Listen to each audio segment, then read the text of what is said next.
본문을 보니 예수님께서 산에서 내려오사 남겨진 제자들에게 돌아오셨을 때입니다. 헌데 그 자리에 여러 문제들이 뒤섞여 있습니다. 어느 한 아버지는 귀신 들린 내 아들을 고치고자 치유의 문제를 가지고 와 있습니다. 제자들은 귀신을 내쫓아 보았지만 아무 소용이 없어 능력의 문제를 안고 있습니다. 서기관들은 이 사건을 목격하고서 증명의 문제를 일으키고 있습니다. 각각 사람마다 각각 문제들을 내놓으며 그 문제가 뒤엉킨 실타래가 되어 그 누구도 풀지 못하고 논쟁을 벌이고 있을 때에 이 어지러운 자리에 그 한가운데로 예수님께서 들어오십니다. 전후 사정을 다 들은 예수님께서 뭐라고 말씀하십니까? 우리 19절의 말씀을 함께 낭독해 보겠습니다. 시작. 대답하여 이르시되 믿음이 없는 세대여 내가 얼마나 너희와 함께 있으며 얼마나 너희에게 참으리요 그를 하심에 아멘. 치유되지 못했고 능력이 나타나지 않았고 증명이 보여지지 않는 상황입니다. 그런데 그 자리에 예수님 말씀이 무엇입니까? 믿음이 없는 세대요. 예수님은 그 자리에 있는 모두를 향하여 믿음이 없는 세대요, 믿음의 문제로 경책하십니다. 이에 믿음 없는 세대들의 반응이 어떠한지 오늘 말씀 한 번 한 번을 살펴보며 우리의 믿음 없음을, 이 시대의 믿음 없음을, 주님이 그 세대에 주시는 은혜를 발견할 수 있기를 원합니다. 먼저는 귀신 들린 아이의 아버지입니다. 주님께서는 믿음 없는 세대라 호통치며 경책하셨지만 이 아버지에게는 아무 상관이 없어 보입니다. 사랑하는 아들이 귀신 들려 고통받고 있는 겁니다.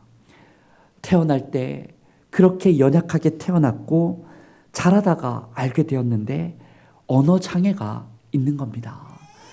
말에도 장애가 있었지만 수시로 땅에 엎드려져 구르며 입에서 거품을 흘리기도 하고 그 괴로움에 자신의 몸을 어찌할지 몰라 물속으로 불속으로 던져대는 어린 아들입니다.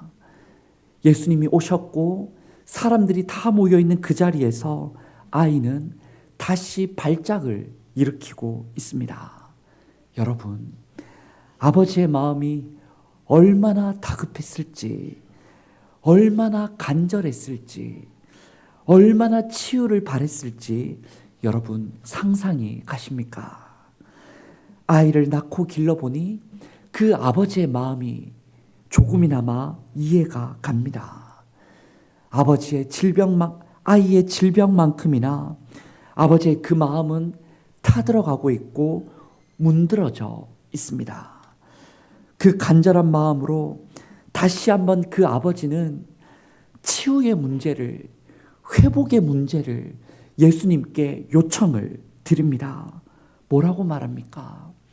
22절 후반을 보았더니 무엇을 하실 수 있거든, 뭐라도 하실 수 있거든 우리를, 나와 아들을 좀 불쌍히 여겨주사 도와달라고 예수님께 요청을 드립니다. 그런데 여러분, 그때 주님의 반응이 무엇입니까? 우리 23절의 말씀을 함께 읽어보겠습니다. 시작. 예수께서 이르시되 능히 하지 못할 없느니라 하시니 아멘. 지금 그 아버지는 여전히 아들의 치유와 회복만을 바라보고 있습니다. 그런데 예수님은 믿음으로 주님을 바라볼 것을 요청합니다. 하십니다. 아버지는 치유의 문제를 보고 있는데 예수님은 믿음의 세계로 아버지를 초청하십니다. 여러분, 믿음이 무엇입니까? 우리가 여러 번 나눴었죠.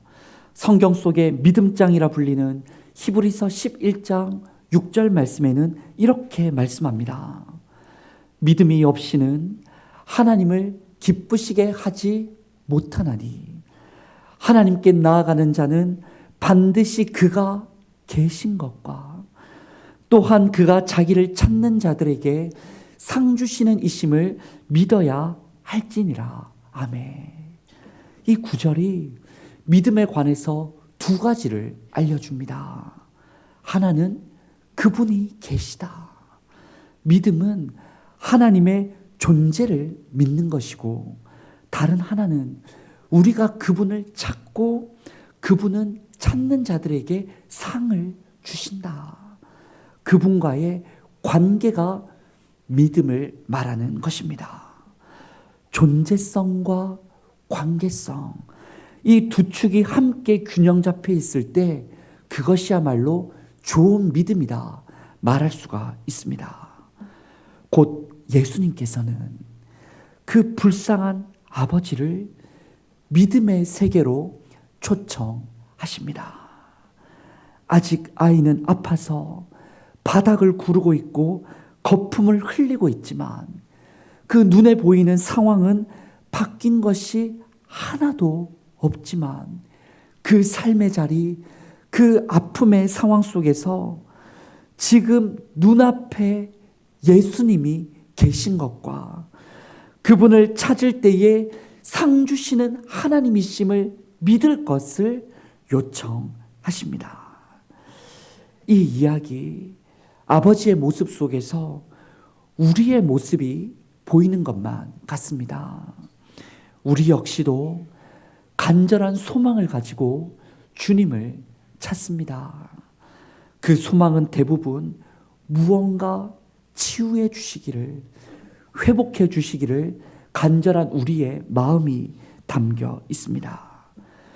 고통스러운 질병으로부터 치유해 주시길, 말 못할 가정의 눈물을 좀 닦아 주시길, 사업과 경제력의 회복을 도와 주시길, 어지러운 이 나라를 온전히 고쳐 주시길, 다급하고 간절한 그 무언가가 우리에게 한 분 한 분마다 다 있습니다. 그런데 예수님께서는 그런 우리들에게 치유와 회복의 문제를 넘어서 믿음의 세계로 들어올 것을 요청하십니다. 믿음을 가지라 말씀하십니다. 이 요청에 여러분은 예수님께 어떻게 대답하시겠습니까? 우리 24절을 함께 읽어보겠습니다. 시작. 곧 그 아이의 아버지가 소리를 질러 이르되 내가 믿나이다. 나의 믿음 없는 것을 도와주소서 하더라. 아멘. 주님께서 믿음의 세계로 초청하시자 그제서야 그 아버지가 외쳤던 거예요. 내가 믿나이다.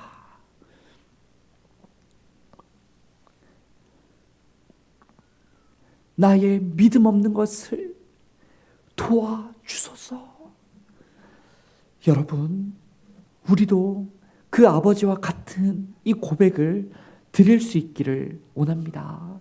이제 우리 가슴에 손을 얹고 한번 고백해 볼까요? 내 고백이라 생각하고 우리 함께 앞에 글을 보며 우리 나의 고백을 주님께 드려봅니다. 시작. 내가 믿나이다. 나의 믿음 없는 것을 도와주소서. 아멘. 진실로 우리의 이 고백을 믿음의 세계로의 우리가 나아감을 주님께서 받아주실 줄 믿습니다. 두 번째로 오늘 본문에 나타나는 믿음 없는 세대가 누구냐면 제자들입니다. 분명 제자들은 이전에도 치유 사역을, 귀신을 내쫓는 축기 사역을 잘 감당했었습니다. 마가복음 6장 7절 말씀을 보면은 12제자는 더러운 귀신을 제어하는 권능을 예수님께 받습니다.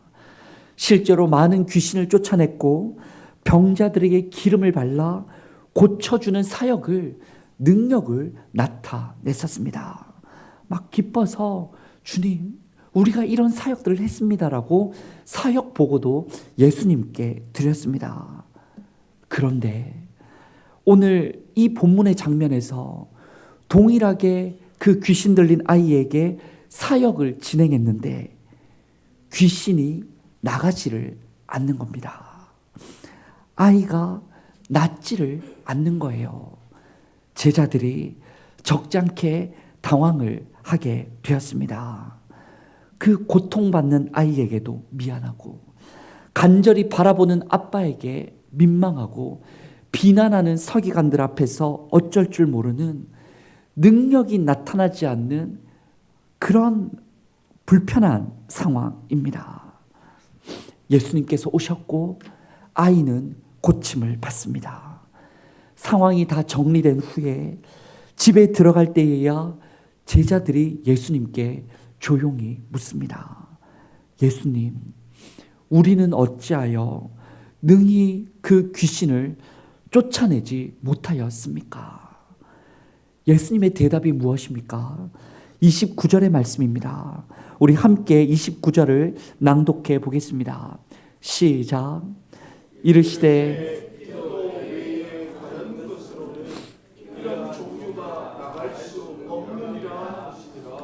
아멘. 예수님의 말씀을 뒤집어 생각해 보면 제자들을 통하여 귀신이 나가지 못한 것은 제자들이 기도가 아닌 하나님의 능력을 의지하는 게 아닌 다른 것으로 축기 사역을 시도했음을 생각해 볼 수가 있습니다. 여러분, 어떤 마음, 어떤 일을 했단 말입니까? 바로 예수님의 일대 제자라는 그 자부심으로, 이제껏 해왔다라는 그 사역의 경험으로, 자신들의 내가 한다라는 열심으로 그 무언가 내게 있는 것으로 해보려고 했습니다.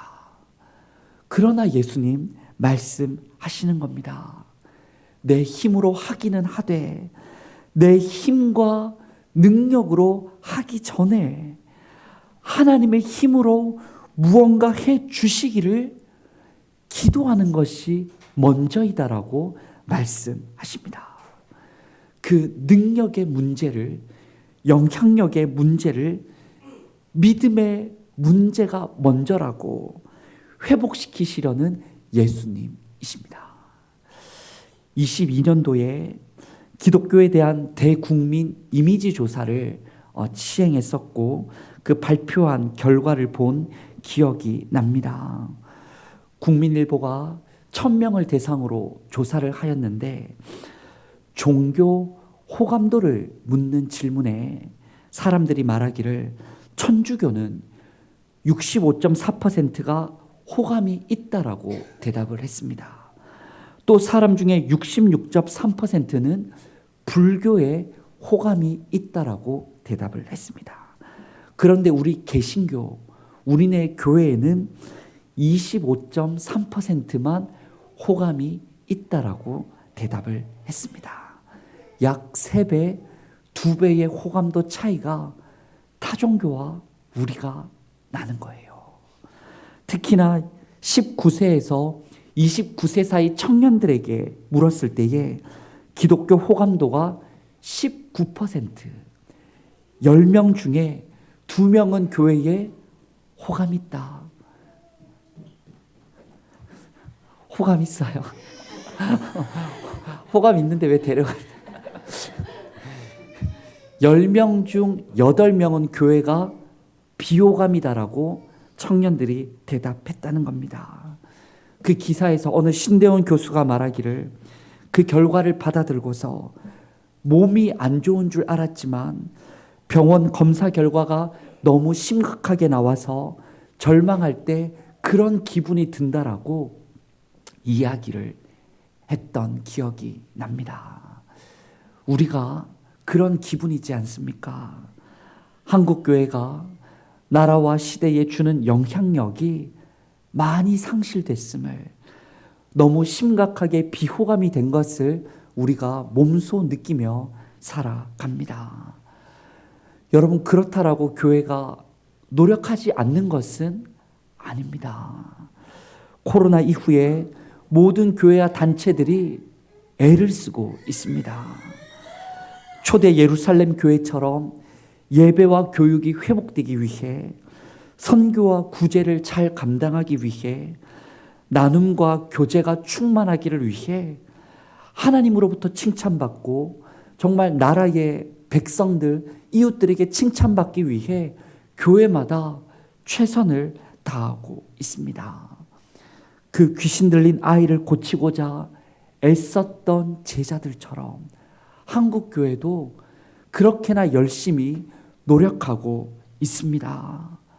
헌데 영향력이, 능력이 나타나지가 않는 겁니다.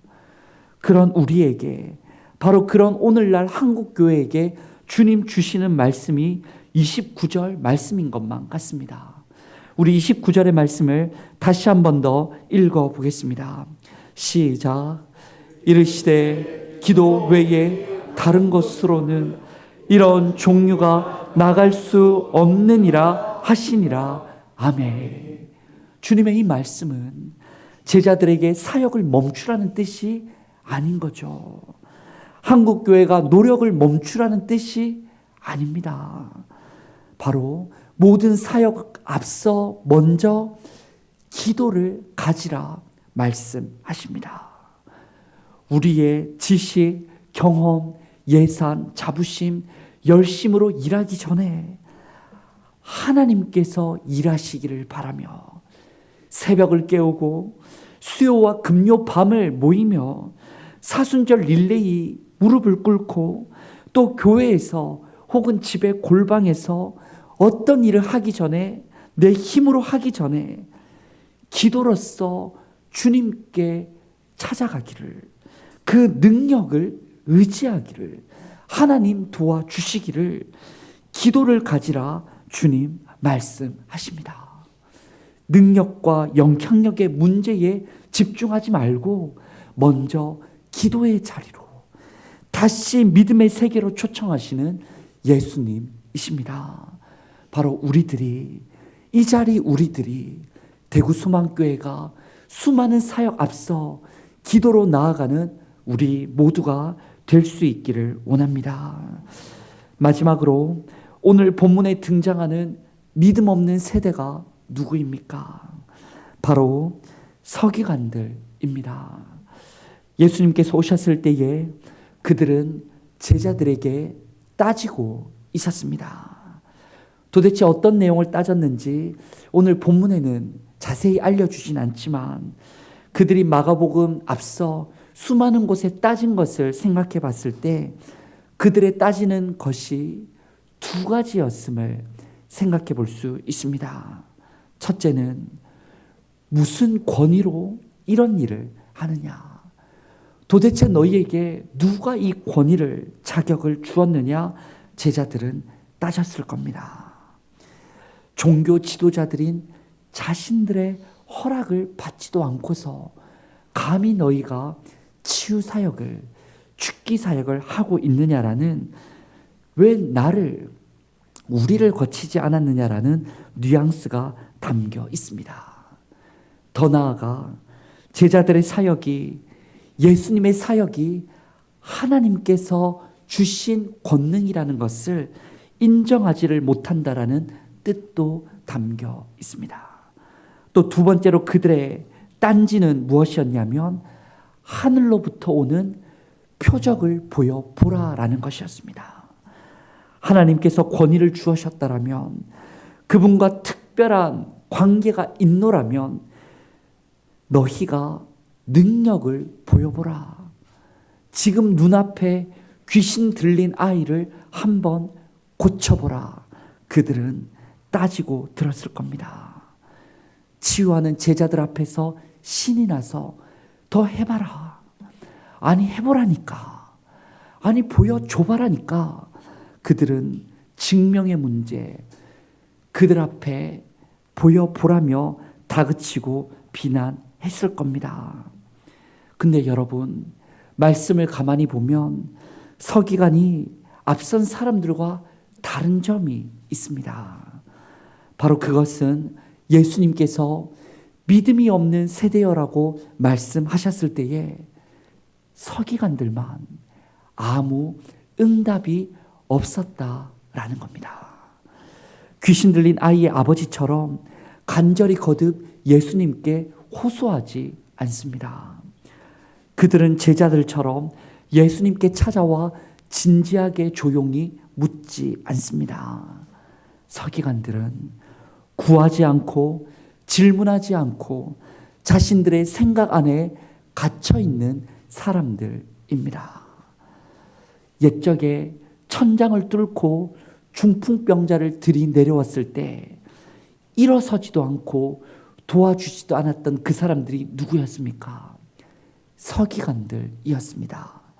그저 앉아서 마음으로 예수의 구원과 치유 사역을 신성모독이라 말했던 그들이 오늘 본문에 이르기까지 하나도 바뀌지가 않은 겁니다.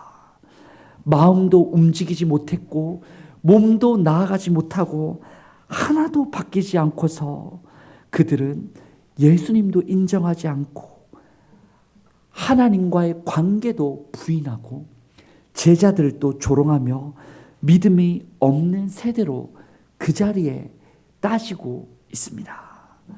여러분, 이와 같은 모습은 오늘날 교회 밖 믿음 없는 세대를 대변합니다. 세상 많은 사람들이 예수님의 존재에 대해서도 그분이 세상을 사랑한다는 관계에 대해서도 믿음의 세계를 거부하고 벽을 세우고 나를 납득시켜 보라고, 그러면 교회가 한번 보여보라고 으름장을 놓습니다. 그런데 교회 밖에뿐만 아니고 교회 안에서도 이런 문제는 얼마든지 있습니다. 우리 마음 안에 서기관과 같은 생각이 꿈틀대며 올라올 때가 있습니다. 어디 한번 보여보시라고, 내가 납득되게 기적 일으켜 내시라며, 뭐든지 다 믿음이라고 말만 하면 다 되는 거냐라며 따지고 싶을 때가 있습니다. 사실 이 얘기는 제 얘기예요. 제가 중고등학교 때 어머니가 교회 다녀오셔서 주님 은혜다, 말만 하면 기도하자, 하나님께서 도와주실 거다 하면 제가 그렇게 어머니에게 믿기만 하면 다 되는 거냐라고 그렇게 따졌던 기억이 납니다. 그런 서기관에게, 그런 세상을 향해, 그런 믿음 없이 달려드는 우리들에게 예수님께서 뭐라고 말씀하십니까? 오늘 본문을 봤더니 예수님께서 별다른 얘기가 없으십니다. 그러나 예수님은 그들을 위해 행동을 하십니다. 어떤 행동을 하십니까? 오늘 본문 직전 이야기를 보면 예수님은 지금 막 산에서 내려오셨습니다. 그 산이 어떤 산이냐면 그 유명한 변화산, 변모산입니다. 이때 예수님은 복음서 장면 중에서 가장 영광스러운 빛나는 모습으로 나타나십니다. 한편에는 모세가 곧 율법이 있고 다른 한편에는 엘리야 곧 선지자가 있습니다. 그 자리 예수님은 함께 올라갔던 세 제자가 증언하기를 빛나는 예수님, 한 번도 본 적 없는 예수님, 율법과 선지자 모든 이들이 우러러보는 신성 예수님이 그 자리에 계셨습니다. 베드로와 제자들은 압도되었고 하나님의 통치를 경험하고서 여기가 좋사오니 여기에 초막셋을 짓고 우리가 계속 살아도 좋겠다라고 이야기를 했더랬습니다. 여러분, 이 제자들이 누구입니까? 로마의 통치에서 벗어나 새로운 유대를 꿈꾸며 쫓아왔던 제자들 일진데 이제 그 사역 그만해도 좋고 여기서 충분합니다라고 말하게 될 정도로 그 자리는 예수님은 전적인 하나님이셨고 하나님 나라를 경험했었습니다. 바로 그 자리, 예수님은 산에서 내려오지 않고 머무실 수 있었습니다. 초막새 지어놓고 원하는 사람만 다 올라오라고 제자들을 시킬 수도 있었습니다. 사실 그 이전부터 예수님은 하늘에 머무실 수 있었습니다. 그러나 예수님은 행동하십니다. 어떻게 행동하십니까? 하나님과 동등한 보좌에서 이 땅으로 내려오십니다. 그리고 그 산에서 예수님은 산 아래로 내려오십니다. 서로의 문제가 얽혀 신음하고 있는 사람들 한가운데로 내려오십니다. 치유의 문제, 능력의 문제, 증명의 문제가 뒤얽혀서 자유함 없이 고통받고 있고 어지러운 그 사람들 한가운데로, 서로 변론하고 있고 싸우고 있는 세상 한가운데로 예수님이 들어오십니다.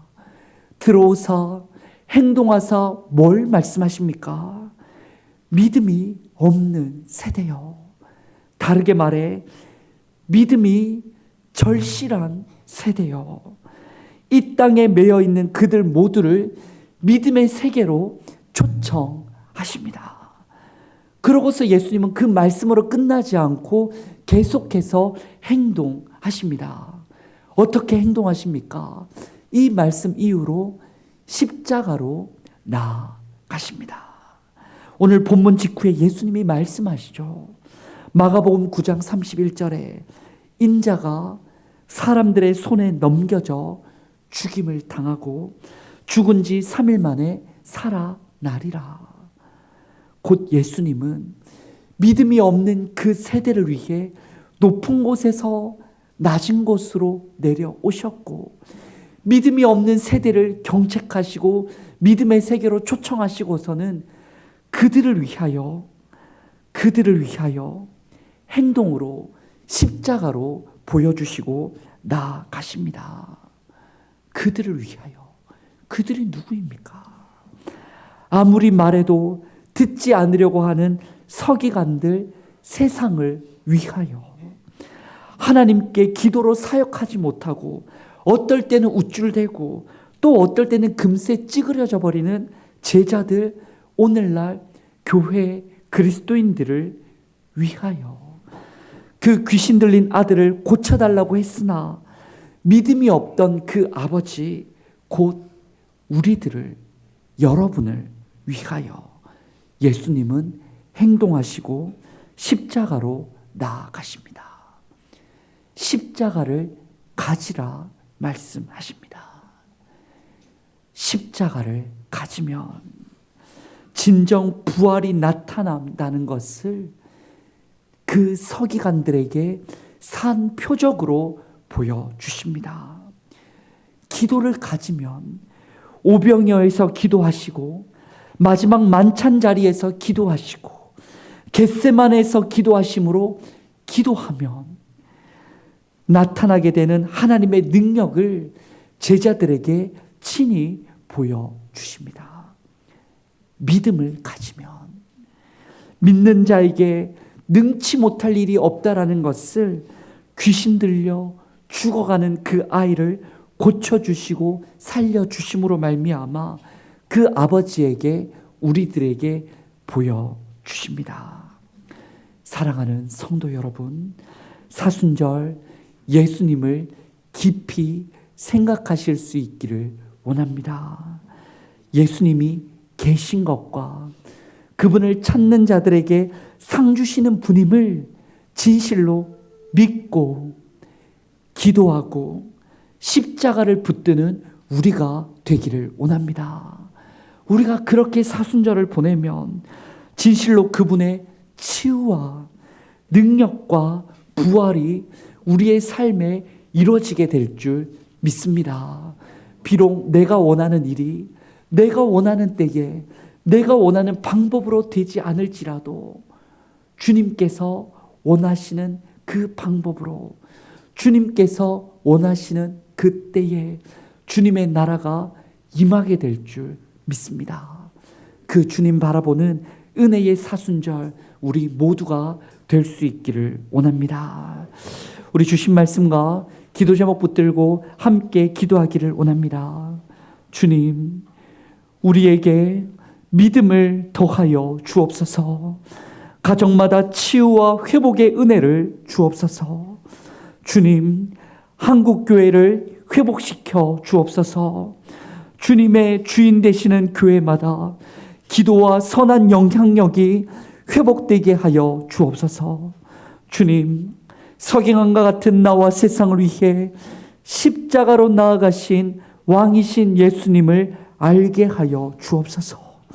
주님의 보혈의 은혜로 온 세상을, 어지러운 이 나라를 고쳐 주시옵소서라고 우리 시간 말씀을 붙들고 통성으로 기도하겠습니다.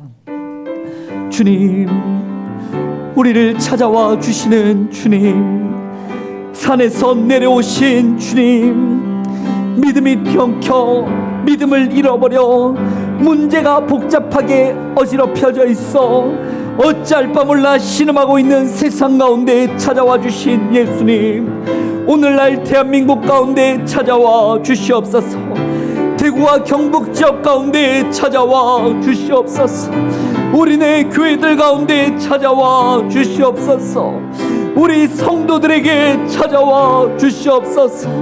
그 문제를 어찌할 바 몰라 소리치고 있고, 그 문제를 어찌할 바 몰라 숨어 있으며, 그 문제 앞에 어찌할 바 몰라 따지고 있는 우리들을 불쌍히 여겨 주시옵소서. 진실로 믿음을 가지게 하여 주시옵소서.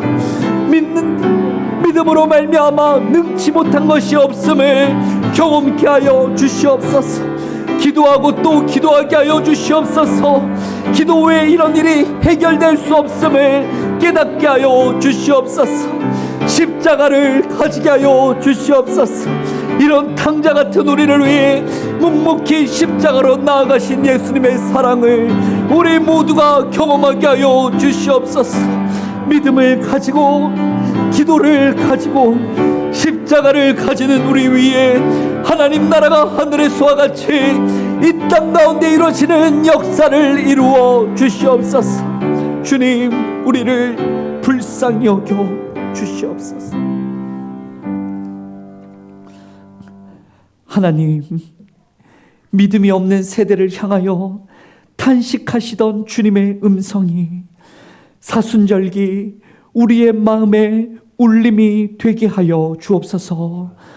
분명히 믿는다고 하지만 믿음으로 살지 못하는 우리를 도와주사 치유와 회복의 문제를 넘어서게 하여 주옵소서.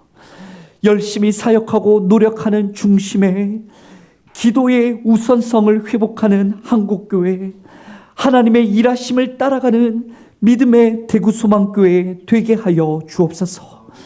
하나님을 부인하며 잔치하고 장가들던 노아시대의 사람들과 같이 하나님을 알기에 무지하고 하나님 믿는 사람을 무시하는 이 시대를 불쌍히 여겨 주시고, 이를 위하여 낮은 자리로 오시고 십자가 지신 예수님의 사랑이 그들의 마음의 장벽을 허물게 하여 주옵소서. 주님, 우리가 믿사오니 우리의 믿음 없는 것을 도와 주옵소서. 예수님의 이름으로 기도드립니다. 아멘.